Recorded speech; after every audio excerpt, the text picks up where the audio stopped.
Recording in progress. All right, welcome to another episode here of the MIA All Day podcast. I am your host, Carlos Ledo. Welcome to the show. I've got myself angled here at a weird angle. There we go, maybe a little bit better. Trying something new today, doing this on the iPad, trying to get some better visual quality. Nothing I could do about the puppet here. I am who I am. It is what it is. But other than that, thank you for joining us again for another episode, another game time breakdown, breaking down Virginia Tech. I'm going to try and make this one very short, simple, keep it under 30 minutes. I know you got stuff to do. I got stuff to do, and I don't want to be here all day really breaking down a game that I'm not very excited about, to be quite honest with you. Let's go over the top on this one. Let's talk frankly here like Canes fans, right? Let's talk frankly about the way the season has gone so far. If you heard a wide right this past week, I mentioned a few times on the show that, had Miami beaten Middle Tennessee and that result had been flipped from where it ended up to, the Hurricanes winning in the same fashion, then maybe we wouldn't feel as bad about this season as we are right now. Obviously, it wouldn't be a 3-game losing streak, so there'd be that. But also, I think, beating the team that you're supposed to beat in Middle Tennessee convincingly and handily adds a little bit more security in terms of how you feel about the team moving forward, as opposed to what we're feeling right now, which is, 3 losses in a row, including one to a team that we had no business losing to. What direction is this program heading in? What team are we getting every Saturday? And it raises a question of, the effort level on a week-to-week basis, which we wouldn't have had, I don't think, if we had played up to snuff against Middle Tennessee and won that game. But you know what? It is what it is. We lost that game, and now there are questions looming around this program. There are questions looming around Mario Cristobal. Is Josh Gaddis the right offensive coordinator? Does Kevin Steele need to do more as a defensive coordinator? What does Mario Cristobal need to do as a head coach to try and get this ship righted, to get this program going in the right direction? And a lot of questions looming in the future, like what's going to happen with recruiting if the season continues to go the way it's going. But luckily for us, we have the Virginia Tech Hokies this week in Blacksburg. This could be the slump buster, my friends. But again, like I mentioned, because we lost to Middle Tennessee, this game, the outcome is not guaranteed. Nothing is guaranteed anymore in this season, fellas. All right. And ladies, if there's some ladies that listen, other than my wife, just out of courtesy that she turns this on for like 5 minutes to get me a little a view on YouTube and a download on the podcast and the Apple podcast. Don't tell anybody, but we're trying to stack the listens. We're trying to stack the downloads and the views by having her do that one time on each one. Okay. And sometimes she doesn't do it. Most of the time she doesn't do it, but whatever. Anyway. So the slump busting Hokies, we are going up to Blacksburg to try and get a W there. Hurricanes and Hokies, long-standing rivalry. I would put this rivalry second behind Florida State over the time that the Hurricanes have been in the Big East and ACC. Virginia Tech has been a thorn in our side for years.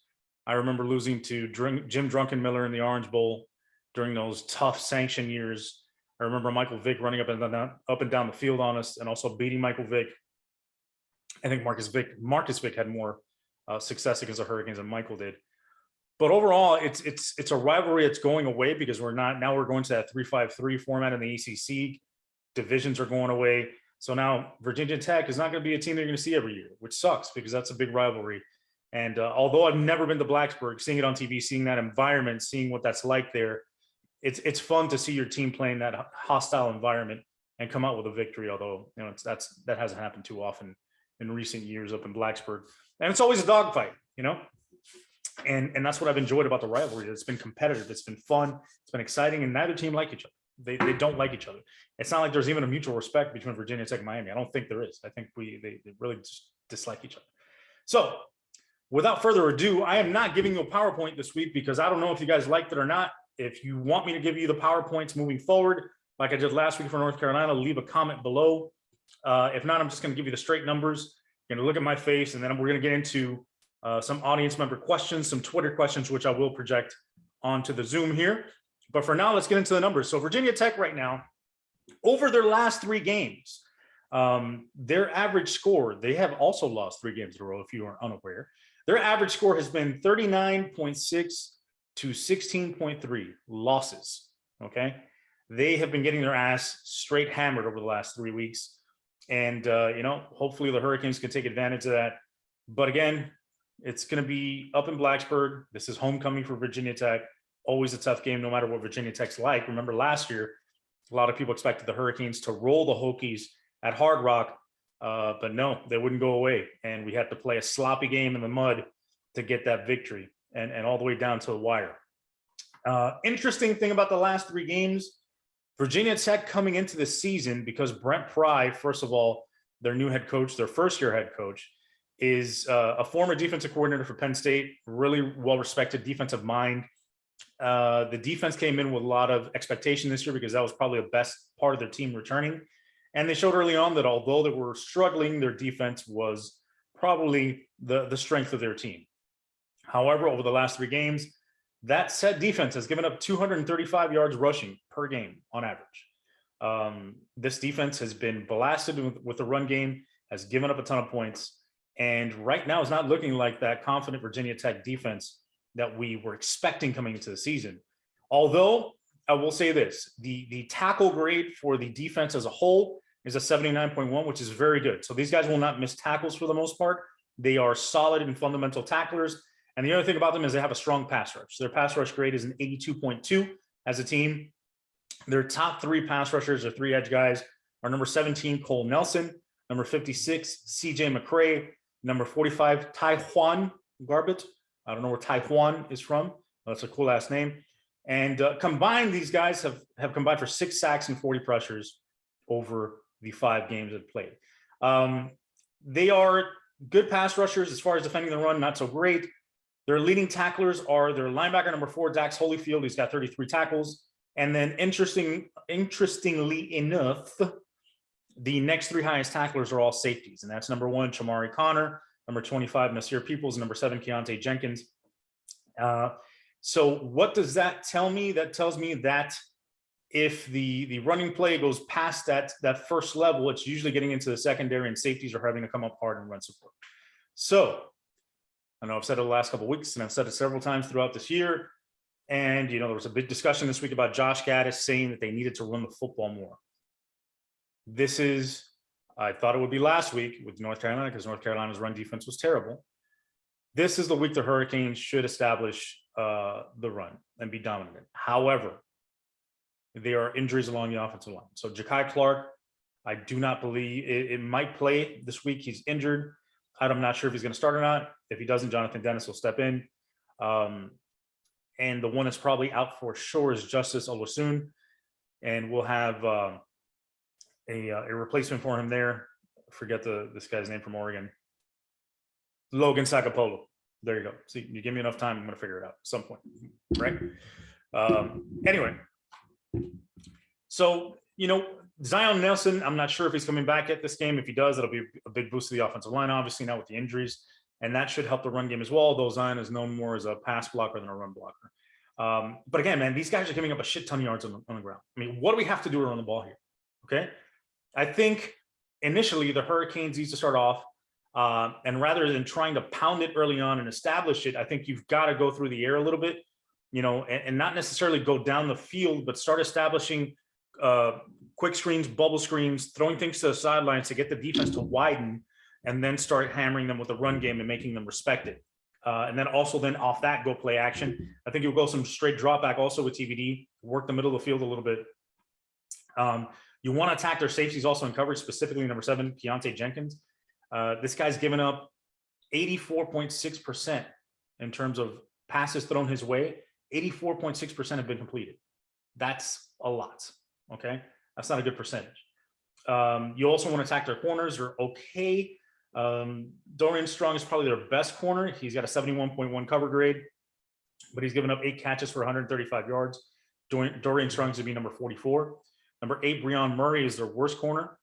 He's given up 16 catches for 144 yards, 76.2 reception percentage, meaning this guy is giving up a lot of receptions, a lot of catches too, all right? If you throw it past his way, he's likely to catch it. You're likely to catch it, all right? Number 9, Armani Chapman, also that safety, also a bad cover guy, 51.8 cover grade, 14 catches for 153 yards this season. Not excellent work, my man. Armani, okay? Playing more like Alfani from Macy's. Those of you who have gone to Macy's and know Alfani. It's a little Macy's brand. It's a bad joke, but I hope you enjoyed it anyway. So that's what we're looking at for the Virginia Tech defense. Okay, these guys are not, they're not fundamentally unsound. They are fundamentally sound. They're solid with their pass rush. Their defensive line is probably the best part of their team. Their linebackers are okay. Secondary is not great. Secondary has to get into the run support a lot. So Hurricanes could score 0.2. Fingers crossed. But again, you know, after things, the way things have gone for the last few weeks, it's hard to tell. But they should be able to run the football against this team. Ideally, you know, this team's been giving up 235 on the ground, like I said, over the last 3 games. If the Canes can get 200, I'll be happy. If you can get 200 on the ground and 275, 300 through the air, that's a good day. Probably not gonna get 575 of offense, but somewhere around the 500 range, 520. Get 27 points on offense, at least, please. So Virginia Tech's offense, they're not great, not very good at all.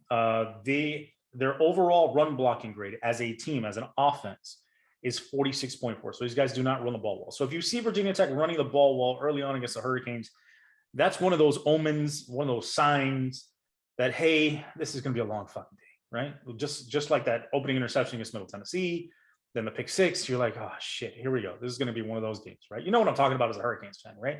It's kind of like Nightmare on Elm Street, where you fall asleep and then you think you wake up in your dream and you're like, oh shit, okay, I'm gone, I'm good. Freddy's gone. Freddy's not going to get me. Then you hear the claws. You hear him screeching down the hall. Freddy pops out of your pillow and you're like, shit, I'm still asleep and I can't wake up. And you're done. All right. There's a little Halloween Nightmare on Elm Street reference for you. So as I said, if they are running the ball well early on, this is not going to be a good omen for the Hurricanes. Not a good game. The offensive line as a whole, their run blocking grade is a 54.6. Their worst offensive lineman is number 70, their tackle, Parker Clements. Parker Clements can't lose, but he loses a lot. Parker Clements loses a lot. He is the worst run blocking offensive lineman at 41.8. He's also given up 3 sacks and 12 hurdles, 12 pressures. Not great in the pass blocking act. Although they're a good pass blocking offensive line, their O-line as a whole is a 69.8 in terms of their pass blocking grade. But if you eliminate stinky Parker Clements, their pass blocking grade is a 73.4, which is pretty solid. That's a good group right there. So this plays well. This will be a good matchup to look at in terms of, you know, one-on-one matchups between units. The Virginia Tech offensive line and pass protection against the Hurricane defensive line, which got 5 sacks on Drake May last week and has been probably the biggest bright spot of the team so far this season. And the Hurricanes got a lot of pressure on Drake May without blitzing last week, which is what you want. And I think when we go over the numbers for their quarterback, for Virginia Tech's quarterback, you'll see that that's the best way to get to him, rattle him, and get the most out of your defense is by using that front 4, relying on that pressure, not bringing a lot of blitzes, and being sound on the back end. Let's get to that quarterback. Number 6, Grant Wells, transfer from Marshall. He might have left his game in Marshall because this guy's not very good. He's got a 58.8% completion percentage, which is meh. He has thrown 6 touchdowns to 7 interceptions, not a great ratio. That is the type of ratio you get on a bad tweet, like most of my tweets. His 6 interceptions, now listen to this carefully. He has thrown 6 interceptions. 6 out of his 7 interceptions have been thrown when he has been kept clean in the pocket. And they have come with no blitz. Okay. So what does that tell you? When he's not under pressure and he's clean and nobody's getting in his face, he's going to make mistakes. So you want to not necessarily blitz him. You want to play straight coverage on the back end like they did against last week against West Virginia. Let him find the open Hurricane defender and throw it right to him. And I think if you're going to get pressure on him, you do it through the front 4. You don't necessarily come at him with blitzes. He's going to make mistakes all on his own. Okay. So, you know, again, come back with that cover 2, mix in a little cover 3 like they did last week. Man every once in a while, man 2. But other than that, I would say zone on the back end. And he runs a little bit, so keep your eyes on him. That's why I also like the zone, to keep your eyes on the quarterback as opposed to turning your back to him when you're in man coverage. So, and also I think cover 2 is a great coverage against this team specifically, because 49% of Grant Wells' attempts have come in that 0 to 9 yard range. Although he's thrown 16% of his passes in that 20% range, most of those passes, if you see, come in at 0 to 9% range. Also, 28% of those 0 to 9 passes have come over the middle of the field. Their running back right now, their best running back is Keyshawn King. He's taken over as a starter there. 42 attempts, 255 yards, 2 touchdowns, 6.1 yards per carry. He can be a game breaker. He has 4 attempts and 78 yards around the right edge, which is sort of the sweep area, jet sweep area, traditional sweep area, outside the tackle. 4 attempts, 78 yards. That's 19 and a half yards a carry in that area. He has 2 touchdowns in that range as well. He's got also 7 attempts for 47 yards, which is 6.7 yards a carry off of left tackle, which is not necessarily that sweep area, but it's just outside the left tackle between, let's say, a tackle and a tight end on that side. As a whole, this team really likes to run around the right edge. They've got 30 attempts for 183 yards there. They scored 2 touchdowns rushing that way. Grant Wells himself has 28 touchdowns. If he had 28 touchdowns, let me tell you, 5 games into the season, I would be shitting my pants. But he does not have that. He is not Willis McGahee. Okay, he's not Michael Vick. He's not Tommy Frazier. He is none of those guys. He's not even Seneca Wallace. So Seneca Wallace. Anybody know who Seneca Wallace played for? Anybody? No? Leave a comment. Leave a comment on the YouTube. Send me a comment on Twitter. Let me know if you know where Seneca Wallace played. So Grant Wells, 28 attempts, 161 yards. That's 4.4 yards a carry, 2 touchdowns. Their best wide receiver is Caleb Williams. He's 6'2", 222, number 80. Solid receiver, not great, but good. 25 catches, 404 yards, 16.2 yards a catch, 2 touchdowns. And 35% of his targets have been in that 20-plus range. So he can go over the top on them. And he's got 205 yards in that area with a touchdown. And then the remaining 46% of his targets are in that 0 to 9 range.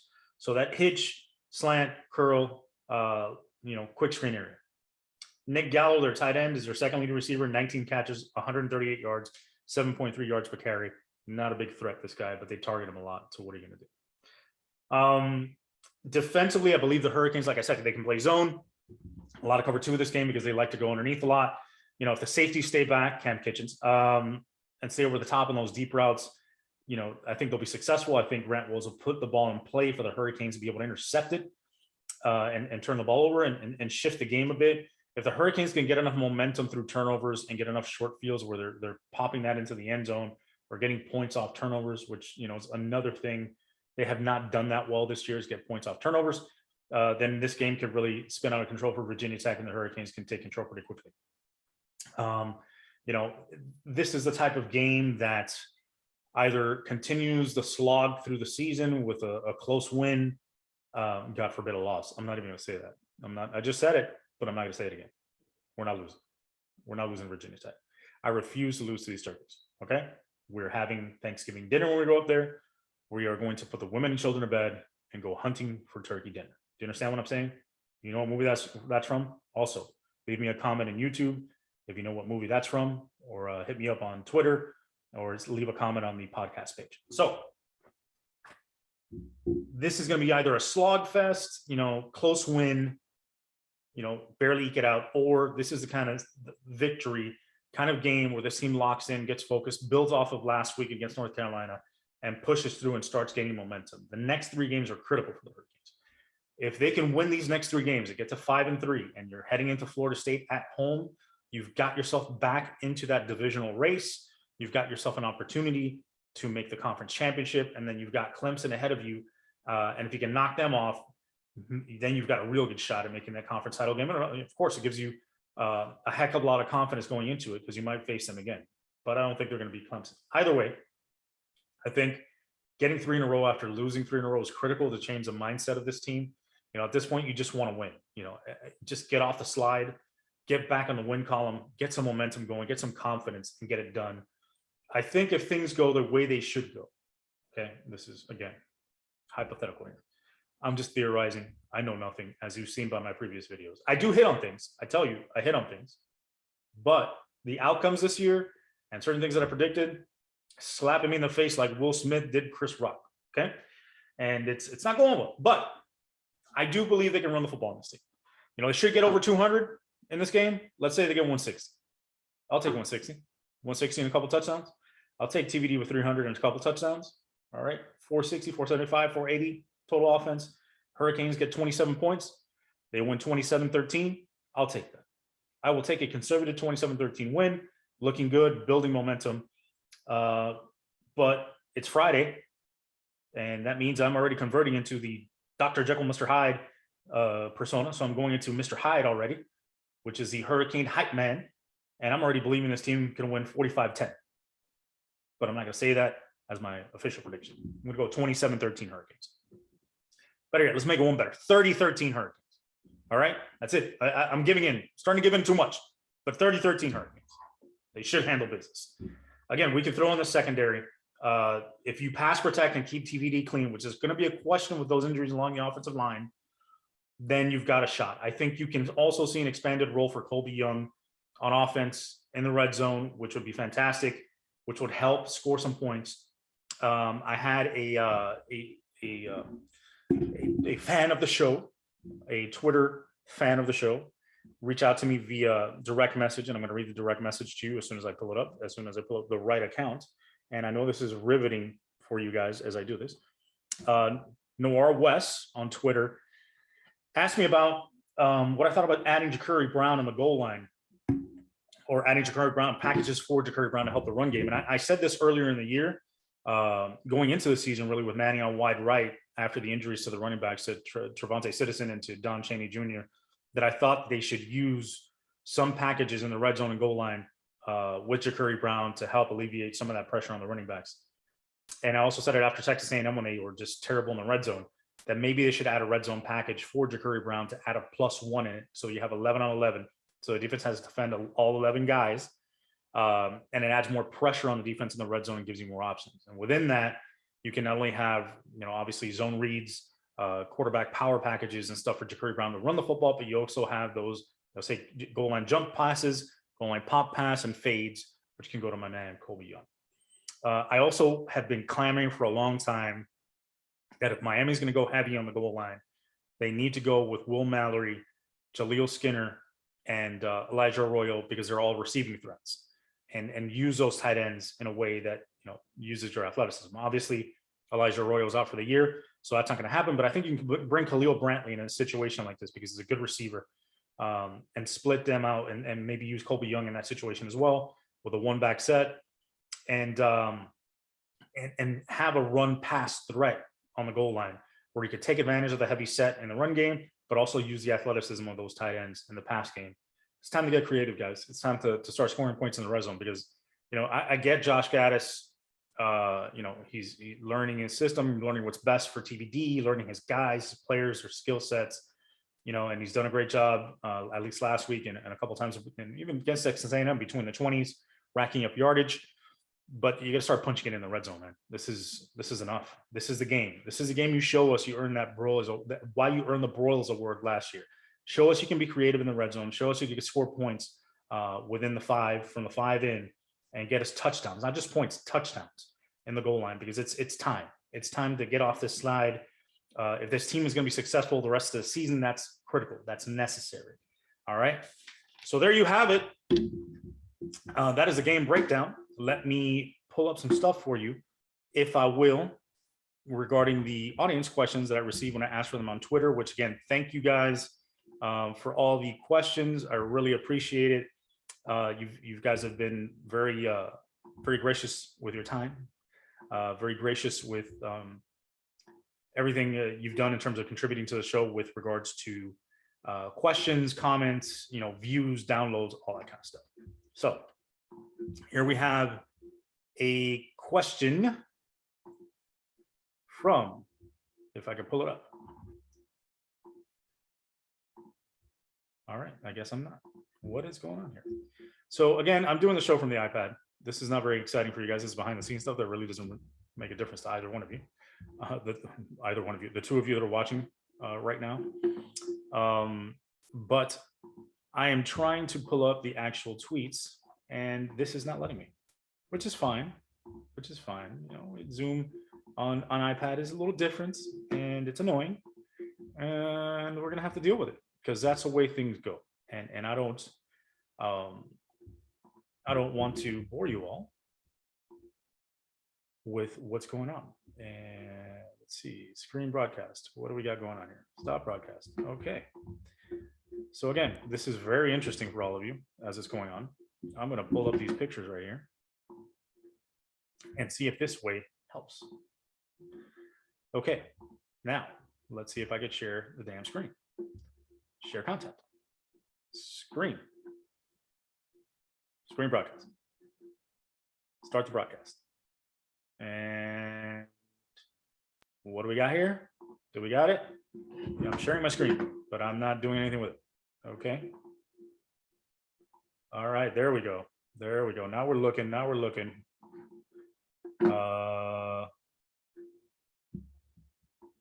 Here. All right.